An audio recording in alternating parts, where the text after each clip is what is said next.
Hello మామస్ 63 కోట్లేంటి స్వామి లోకనాయకుడి mass రచ్చేది.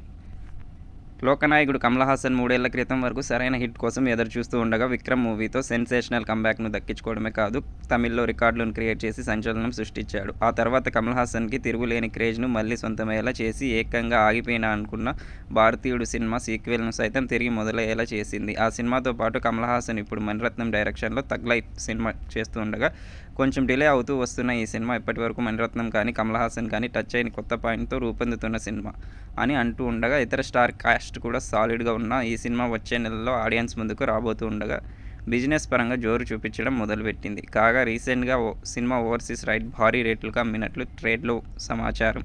అక్షరాల 63 కోట్ల మమ్మతు రేటుకి సినిమా ఓవర్సీస్ రైట్‌ని అమ్మారంట. ఈ రేంజ్ రేట్ అంటే సినిమా మరో లెవెల్‌లో కలెక్షన్స్‌ని అక్కడ సొంతం చేసుకోవాల్సి ఉంటుంది. కమల్ హాసన్‌కు లాస్ట్ మూవీ 'విక్రమ్' ఓవర్సీస్‌లో 126 కోట్ల రేంజ్‌లో గ్రాస్ అందుకోవడం మేజర్ రీజన్‌గా, మణిరత్నం డైరెక్షన్‌లో వచ్చిన 'పొన్నియిన్ సెల్వన్ 2' మూవీ కూడా 126 కోట్ల రేంజ్‌లో ఓవర్సీస్‌లో వసూళ్లు అందుకుంది. అందుకే డైరెక్టర్ అండ్ హీరో ఇద్దరూ ఫామ్‌లో ఉండటం, ఏకంగా 63 కోట్ల రేంజ్‌లో రేటుని 'థగ్ లైఫ్' సినిమా ఇప్పుడు ఓవర్సీస్‌లో సొంతం చేసుకుంది.